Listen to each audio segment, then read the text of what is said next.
അയോധ്യ രാമക്ഷേത്രത്തിലെ സംഭാവനാ ക്രമക്കേട് കേസിൽ നിർണായക നീക്കവുമായി SIT. പ്രതികളുടെ വീട്ടിൽ പരിശോധന നടത്തി സ്വത്തുക്കൾ കണ്ടുകെട്ടാനാണ് നീക്കം. തട്ടിപ്പിന്റെ പശ്ചാത്തലത്തിൽ ക്ഷേത്ര ട്രസ്റ്റ് ചീഫ് എക്സിക്യൂട്ടീവ് ഓഫീസറെ നിയമിക്കും. രാമക്ഷേത്ര നിർമ്മാണ committee chairman Nripendra Mishra CEO ആകും.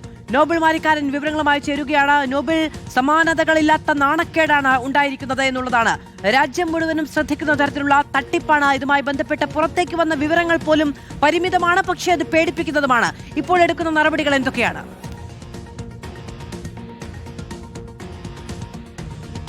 മാധു, അയോധ്യ രാമക്ഷേത്ര സംഭാവന തട്ടിപ്പിൽ അതിശക്തമായ അന്വേഷണത്തിലേക്കാണ് ഇപ്പോൾ അന്വേഷണ സംഘം കടന്നിരിക്കുന്നത് എന്ന് വേണം പറയാൻ. ഇന്നിപ്പോൾ പ്രതികൾ, അതായത് 8 പേരാണ് നിലവിൽ ഈ കേസുമായി ബന്ധപ്പെട്ട് അറസ്റ്റിലായിരിക്കുന്നത്. ഇവരുമായി ബന്ധപ്പെട്ട വിവിധ ഇടങ്ങളിലാണ് UP പോലീസിന്റെ അടക്കം നേതൃത്വത്തിൽ പരിശോധന നടക്കുന്നത്. പ്രധാനപ്പെട്ട രേഖകൾ അതോടൊപ്പം മറ്റു തെളിവുകളെ കണ്ടെത്തുക എന്താണ് ഇതുകൊണ്ട് ലക്ഷ്യം വെക്കുന്നത് എന്ന് അന്വേഷണ ഏജൻസികൾ വ്യക്തമാക്കുന്നു. പ്രധാനപ്പെട്ട കാര്യം എന്ന് പറയുന്നത്, നിലവിൽ പല പ്രതികളും ഇത്തരത്തിൽ തെളിവുകളടക്കം നശിപ്പിക്കാനുള്ള ശ്രമം നടത്തിയിട്ടുണ്ട് എന്നാണ് പോലീസ് കണ്ടെത്തിയിരിക്കുന്നത്. കാരണം പലരും അവരുടെ ഫോണുകൾ ഫോർമാറ്റ് ചെയ്തിരിക്കുന്നു. അനധികൃതമായി സമ്പാദിച്ച സ്വത്ത് അത് മറ്റാർക്കെങ്കിലും എഴുതി നൽകാനോ അല്ലെങ്കിൽ ഉപേക്ഷിക്കാനുള്ള നീക്കം നടക്കുന്നു. അതോടൊപ്പം തന്നെ തെളിവുകൾ, ഡിജിറ്റൽ തെളിവുകളൊക്കെ നഷ്ടപ്പെടുത്താൻ, അത്തരത്തിൽ ഇല്ലാതാക്കാനുള്ള ശ്രമങ്ങൾ നടത്തി എന്നടക്കമുള്ള കാര്യങ്ങളും എന്താണെങ്കിലും അന്വേഷണം കണ്ടെത്തിയിട്ടുണ്ട്. പ്രധാനപ്പെട്ട കാര്യം എന്ന് പറയുന്നത്, നിലവിൽ രാം ജന്മഭൂമി ക്ഷേത്ര ട്രസ്റ്റിന്റെ ജനറൽ സെക്രട്ടറി ചമ്പത്രയ് അടക്കമുള്ള ആളുകൾ രാജിവെച്ച പശ്ചാത്തലത്തിൽ ആ പദവിയിലേക്ക് കൂടുതൽ ആളുകളെ നിയോഗിക്കേണ്ടതുണ്ട്. ഇതുമായി ബന്ധപ്പെട്ട ചർച്ചകളൊക്കെ ആരംഭിച്ചിട്ടുണ്ട്. ട്രസ്റ്റിന്റെ യോഗം അടുത്ത മാസം 11-ാം തീയതി നടക്കും എന്നാണ് നമുക്ക് അറിയാൻ കഴിയുന്നത്.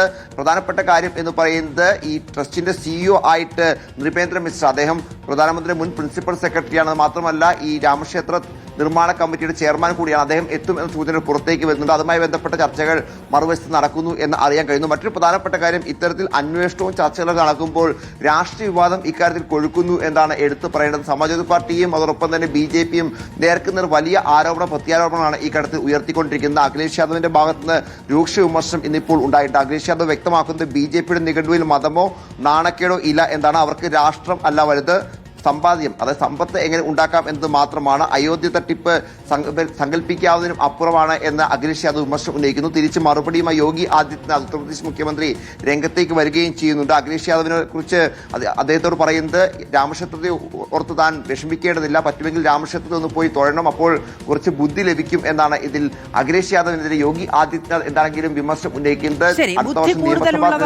രൂപീകരിച്ച ട്രസ്റ്റ് ഒക്കെയാണ്, പക്ഷേ അതാണ് ഇപ്പോൾ വലിയ തട്ടിപ്പിന്റെ അപവാദ ചുഴിയിലേക്ക് പെട്ടു നിൽക്കുകയും ചെയ്യുന്നത്.